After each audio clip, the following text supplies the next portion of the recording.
Salut les amis, c'est Mighty Grass, soyez les bienvenus sur cette chaîne YouTube. Je suis heureux aujourd'hui de vous retrouver parce qu'il est là. Et oui, il est enfin là, le Ikki du Phénix 20e anniversaire. Personnage, comme vous le savez, qui est mon favori. Ikki du Phénix, c'est juste pour moi la référence au niveau Senseiya. C'est le personnage par excellence, et aujourd'hui je vais enfin pouvoir m'amuser un petit peu avec cette nouvelle variante, ce nouveau personnage qui, semble-t-il, apporte son petit lot de nouveautés et pas des moindres. Il a l'air vraiment très sympa. Vous le savez les amis, sur cette chaîne, c'est avant tout de l'authenticité, de la transparence complète. Depuis le début janvier, j'avais un partenariat avec la société JD World. JD World qui me fournissait vraiment un service exemplaire. Malheureusement, suite à quelques déboires, ils sont dans l'incapacité aujourd'hui de pouvoir continuer le partenariat qui était pourtant bien commencé, et donc ils ne peuvent plus me fournir de figurines, et moi, ça me cause un gros souci, parce que je ne sais plus vous présenter de vidéos.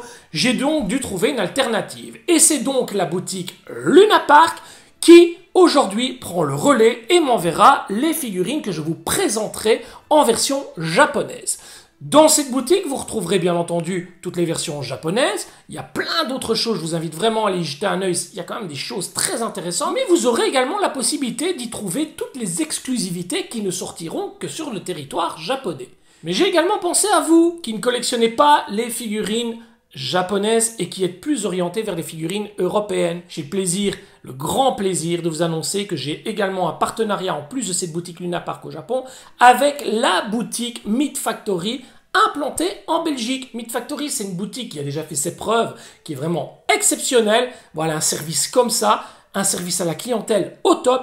Allez-y, les yeux fermés les amis. Les versions japonaises de ce côté, les versions européennes de ce côté. Bien entendu, les liens des boutiques se trouvent sous la vidéo. Il est grand temps pour nous maintenant de découvrir cette figurine, les amis. Waouh, je trépigne d'impatience. Ikki du Phénix, vous vous rendez même pas compte comme je suis excité. On se retrouve donc tout de suite après le générique, par l'illusion du Phénix.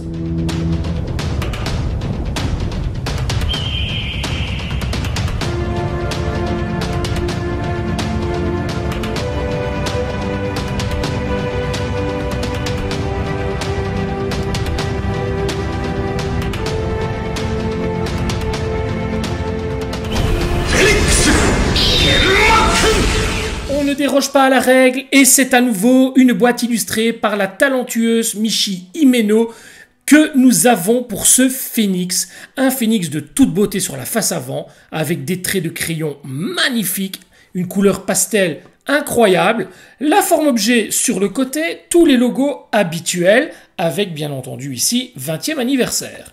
Sur le premier côté, toujours cette forme objet du phénix. Sur l'autre côté, nous avons droit à Ikki dans une pose très neutre.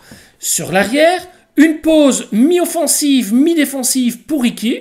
3 visages, avec le premier visage qui est un visage neutre, le second un visage hurlant, et le troisième un visage avec un petit sourire en coin. Nous avons ici une pose d'attaque assez mal exécutée pour une illustration de boîte. Honnêtement, ils auraient quand même pu faire un effort. La forme objet ici. Et enfin, les fameux présentoirs, comme nous les avons eus pour les 4 autres personnages. Sur le dessus, rien de bien spécial, mis à part qu'on a droit à un phénix doré ici de toute beauté. Sur le dessous, toutes les annotations Tamashii. Dernièrement, je suis tombé sur un accessoire vraiment sympathique qu'il fallait absolument que je vous montre, et donc cette vidéo, elle est vraiment bienvenue pour vous partager ce petit accessoire. Je suis tombé sur une boutique eBay, tout simplement, chez un vendeur eBay qui réalise des trucs vraiment incroyables. Et ce truc, c'est une boîte de protection pour les personnages 20e anniversaire. Alors, ce sont des boîtes de protection en espèce de plastique transparent, souple, hein, vraiment super bien faites. Elles sont réalisées sur mesure. Vous voyez, il y a une petite encoche ici juste pour ouvrir. Alors, c'est pas évident. Attendez, hop, voilà, une petite encoche ici juste pour ouvrir. Vous ouvrez simplement la boîte, telle une cover, et vous venez placer votre jolie boîte avec l'illustration de Michi Himeno à l'intérieur, et vous pouvez les exposer, en tout cas les protéger des poussières, des coups, etc. parce que c'est hyper robuste. Alors je vais la refermer devant vous, regardez, c'est quand même C'est très très très costaud, hein. C'est pas de la gnognotte. Et je voulais vraiment vous montrer ça parce que je suis certain qu'après cette vidéo, vous allez vous rendre dans sa boutique et vous allez vous les commander, ces boîtes. Alors, honnêtement, ça coûte pas cher. Il réalise surtout tout ce qui touche aux boîtes des figurines de type vintage. Et quand j'ai découvert qu'il faisait ça pour les 20e anniversaires, j'ai pas pu faire autrement que de le contacter et de me procurer ces boîtes qui sont juste exceptionnelles. Les boîtes, elles se présentent comme ceci. Donc ne faites pas attention, vous voyez, il y a plein de petites traces, c'est normal, il y a un plastique de protection sur l'intégralité de la boîte. Donc une fois que vous avez monté votre boîte, c'est très facile, hein, ça se plie, hein, c'est vraiment évident, c'est un enfant de 5 ans pourrait le faire, vous voyez, il suffit de faire ça, de plier les côtés, etc. Vous retirez ensuite tout le film de protection et vous mettez simplement votre boîte dedans. Franchement, c'est génial. Je vous mets le lien sous la vidéo. Allez y jeter un œil. Franchement, ça vaut vraiment le détour. Il y a 2 blisters pour le Phénix. On a le premier blister avec le personnage, les 2 têtes supplémentaires, les épaulières, le casque, la partie avant des cheveux avec les petits favoris, la partie avant sur le dessus du front, les cheveux arrière, les avant-bras, 1, 2, 3, 4 paires de mains et ici un doigt pointé vers l'avant. On a 4 protège-mains, les genouillères, les jambières, la partie arrière qui vient sur le plastron pour accueillir, je pense, les plumes du Phénix. On a ici la ceinture, le plastron. Sur le deuxième blister, on a les ailes, les plumes et enfin une partie du totem ou de la forme objet. On a également la partie du socle ici et enfin la notice explication. Une notice en 3 feuillets avec le référencement de toutes les pièces sur le premier feuillet. Le deuxième feuillet reprend le montage du personnage, rien de bien sorcier. Et enfin le troisième feuillet reprend le montage du totem. Sur l'arrière, rien de bien particulier, mis à part une fois encore des informations sur Iki lui-même. Les versions Revival et 20e anniversaire ont vraiment un souci au niveau des faciès, c'est que je trouve que les traits ne sont pas bien marqués. Regardez ici, on voit très peu la bouche, on voit très peu le nez, on a l'impression que c'est noyé dans la masse du visage, que c'est une énorme masse sans avoir de détails, et je trouve ça un petit peu dommage. Les visages des premières éditions étaient vraiment plus jolis. La couleur des pieds, regardez, est très jolie, on a un très beau nacre, avec derrière ici une espèce de chrome gris de toute beauté. La couleur ici est vraiment superbe. La couleur du corps est un petit peu mauve violette, très jolie. Et on va tester bien entendu tout de suite la rigidité du corps. Alors au niveau de la rigidité, bon, ça a l'air d'être correct. C'est pas non plus exceptionnel, mais ça a l'air d'être correct. Pour un corps qui n'est pas un corps UX, ça a l'air de tenir la route. La tête, les pieds, non, c'est correct, ça fonctionne plutôt bien. Allez, c'est parti mon kiki, ou plutôt c'est parti mon iki, on attaque le montage. On commence tout de suite avec la première jambière, on referme avec le pied, la genouillère, et on reprocède de la même manière pour la seconde jambe.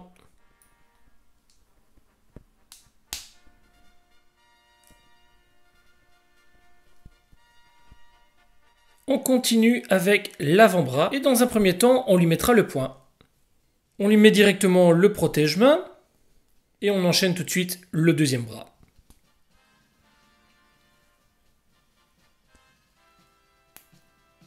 Le plastron est vraiment magnifique, on a une couleur qui est juste splendide, un nacre blanc, gris, vraiment de toute beauté. Là, on a un effet doré magnifique. On retire la partie avant et là c'est encore plus flagrant, c'est un petit peu perlé. On a une espèce d'effet de diamant comme ça qui est vraiment magnifique. Alors on va lui placer tout de suite. On referme le plastron. Attention avec cette pièce, j'imagine qu'elle doit être très fragile au niveau des peintures. Donc manipulez-la vraiment au minimum parce que j'ai vraiment peur que la peinture ne s'en aille facilement. La ceinture est splendide, on a également cet effet de nacre blanc-gris juste sur le contour, la petite pièce sur l'avant également, on retire la pièce sur l'avant et on va venir lui placer tout de suite.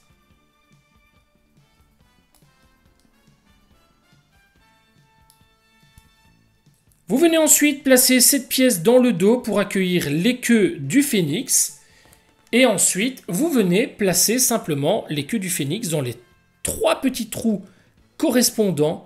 Alors j'espère qu'elles vont tenir un peu mieux que sur la version Revival. On va placer la seconde. Parce que sur la version Revival, honnêtement, ça tient pas des masses. Et la troisième, vous voyez que la couleur des queues est différente.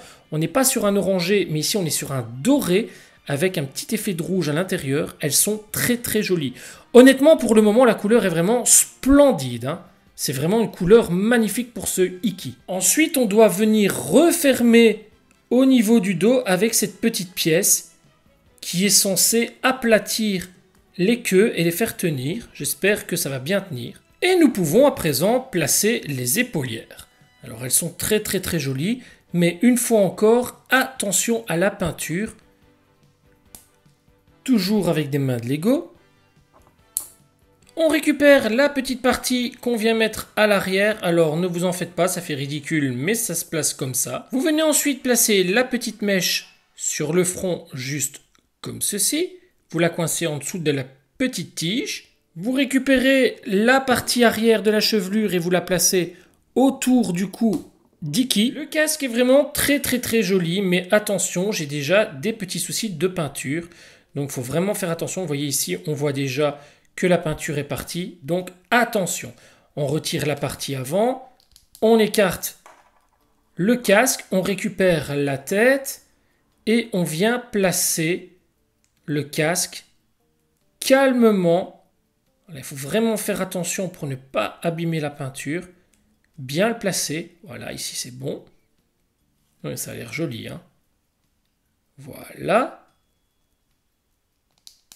On enfonce bien gauche-droite pour qu'il n'y ait pas de joint à l'arrière. Et enfin, on vient refermer sur l'avant. Ah, ça, c'est très très beau. Et on place la tête sur le personnage. Et voilà le résultat. Iki est totalement monté. Et il est très très très spécial, très particulier. Je ne m'attendais pas à ce résultat. J'ai l'impression de découvrir un nouveau personnage, une nouvelle armure. Je ne reconnais pas vraiment Iki, il va falloir que je m'habitue un peu. Et voici le présentoir qui vous servira pour l'exposition de votre figurine. On a donc la possibilité soit d'y mettre par le dessous le logo d'Athéna, qui sera agrémenté d'une petite tige que voici pour faire tenir votre personnage, que ce soit dans une position aérienne ou debout, peu importe, vous faites ce que vous voulez. Et vous avez également la possibilité de remplacer la base ronde avec le logo d'Athéna par celle avec le logo 20e anniversaire. J'ai donc sorti le Iki V1 Revival de vitrine et vous pouvez directement voir les différences au niveau des teintes. Le chrome laisse apparaître pour la version 20e anniversaire un blanc nacré un peu grisé. La partie jaune qu'il y a sur les différents éléments, notamment du plastron, du casque, laisse apparaître une partie beaucoup plus terne, beaucoup moins dorée sur la version 20e anniversaire. La couleur des cheveux change également. On a une version beaucoup plus foncée là, tandis que là, elle est plus claire. Les parties qui sont plus fuchsia sur la Revival deviennent légèrement plus rosées avec un effet nacre sur la version 20e anniversaire. Bref, les couleurs sont totalement différentes. On va les mettre de côté. Vous voyez, c'est totalement différent. Une vue arrière à présent, et vous voyez ce que je vous disais avec les cheveux. On est là aussi devant une couleur beaucoup plus foncée sur la Revival et un peu plus terne et claire sur la version 20e anniversaire. Au niveau des plumes, on est sur un orangé très prononcé sur la Revival, tandis qu'on est sur une couleur dorée sur la version 20e anniversaire. À ce stade de l'aventure, je vous dirais que mon cœur balance quand même un peu plus pour la nouvelle version. Avant de terminer cette vidéo et de placer le Iki en vitrine, je ne vais bien sûr pas le laisser dans cette configuration identique à la Revival. On va opter pour la main, je pense, avec le doigt. En tout cas, on va essayer de faire quelque chose d'un peu plus spécial. Et je vais également me munir de ce visage masqué qui n'est absolument pas fourni ni avec la version Revival ni avec la version 20e anniversaire. Ce visage masqué que l'on retrouve uniquement dans la première édition, c'est ce que je vous disais tout à l'heure. Vous voyez au niveau de la bouche, les traits sont beaucoup plus marqués. On a des traits noirs alors que là, c'est vraiment fondu dans la masse. Ça fait vraiment gros bout de plastique fondu. Et j'aimais beaucoup les visages de la première édition. Ce visage est totalement compatible, que ce soit avec la version Revival ou 20e anniversaire. Je vous invite, si vous ne l'avez pas encore fait, à vous en procurer un. Ce visage m'a été gracieusement offert par un fan de la chaîne et de la page La Collection Mike Tigra, à savoir Kevin, que je remercie encore chaleureusement. Allez, c'est parti, on monte tout ça sur la figurine. Voilà donc un petit visuel en vue rapprochée du visage masqué avec cette nouvelle teinte 20e anniversaire, et je trouve vraiment le rendu très joli. Les traits du visage sont forcément beaucoup plus marqués et ça donne beaucoup plus de caractère au personnage. Je ne comprends absolument pas pourquoi Bandai a décidé de changer ses visages, parce que là ça fait vraiment bête bout de plastique, voilà, pas fignolé. On a quand même beaucoup plus de caractère sur des visages avec des traits marqués. Et voilà le résultat avec le doigt pointé sur l'avant et le fameux visage masqué. Et là, je dis juste waouh, waouh, waouh. Ce visage fait toute la différence. Ça change totalement le visuel du personnage. Et honnêtement, c'est vraiment pas sympa de la part de Bandai de ne pas l'avoir fourni, parce que c'est le visage que tout le monde aime le plus. C'est celui qui représente le plus le côté maléfique de Ikki au début du chapitre sanctuaire. C'est vraiment magnifique avec ce visage. Les amis, faites comme moi, essayez de vous le procurer en occasion. Peut-être que vous allez en trouver un, mais franchement, c'est une claque totale. Voilà la pose que je vais donner à mon Ikki, qui ira rejoindre ses autres camarades en vitrine. Et là, honnêtement, c'est la grosse claque, le gros plaisir de fin de vidéo. Aucun souci avec cette figurine, mis à part quelques problèmes au niveau du casque, qui sont très légers. J'ai un petit peu de peinture ici, mais ça reste vraiment acceptable. Tout le reste est fantastique. Mes chers amis, il est temps à présent de débriefer sur cet Ikki 20e anniversaire. On le retrouvera bien entendu avec ses autres compagnons en vitrine, juste après la partie débriefing. Nous voici arrivés à la partie débriefing, et je peux vous dire que j'ai réellement passé un excellent moment. À aucun moment de la vidéo, je ne me suis énervé avec une pièce, une décoloration ou quoi que ce soit d'autre. Cette figurine est réellement une petite pépite. C'est devenu si rare aujourd'hui d'avoir une figurine qui tient la route, une figurine qui remonte un petit peu le plaisir du collectionneur, et aujourd'hui, franchement, c'est un sans faute de la part de Bandai, en tout cas en ce qui me concerne. J'espère que pour vous, vous trouverez la même satisfaction en déballant ce Ikki, mais pour moi, c'est le plus accurate des 5 personnages. Honnêtement, il déboîte. Le visage masqué aide, bien sûr, à rendre ce personnage encore plus emblématique. Une fois encore, je remercie Kevin pour m'avoir offert ce visage masqué. Je vous en ai parlé tout à l'heure, j'ai un petit peu de peinture à l'arrière du casque, mais c'est vraiment très léger. C'est parce que je chipote. C'est mon rôle de vous dire ce qui va, ce qui ne va pas. Et les moindres petites choses, je dois quand même vous les signaler. Soyez malgré tout très méticuleux avec cette figurine. Ne la manipulez pas à outrance. Ce n'est pas parce que pour une fois je n'ai pas eu de soucis de peinture au niveau du montage, etc., que vous n'en aurez pas si vous la manipulez un peu de trop. Je m'épargne les séquences de posing en série pour ces 5 personnages, afin d'éviter justement ces problèmes de peinture. Rassurez-vous, on reprendra les séquences de posing en série avec les sorties ultérieures. J'ai réuni les 5 boîtes avec les fameux plastiques autour. N'oubliez pas d'aller visiter la boutique de cet artiste qui les réalise. Ça vaut franchement le détour. J'en ai profité pour mettre le Ikki dans sa belle petite boîte de protection. Je vais essayer de trouver un endroit où pouvoir les exposer. Si je ne le fais pas dans cette room, je le ferai dans la prochaine. Mais en tout cas, ces belles petites boîtes sont vraiment protégées, telles des bijoux dans des écrins. Merci à vous une fois encore pour votre fidélité. Si ce n'est pas encore fait, n'oubliez pas de vous abonner à la chaîne. Activez la petite clochette pour recevoir les notifications. Laissez un pouce, un commentaire. On se retrouve très bientôt pour une prochaine vidéo. En attendant, prenez soin de vos proches et de votre famille. C'est là tout l'essentiel, les amis. Moi, je vous laisse avec une vue de ce cher Ikki avec son masque de toute beauté en vitrine à côté de ses compagnons de route. Je vous dis à très bientôt. Ciao, ciao et merci encore de m'avoir suivi.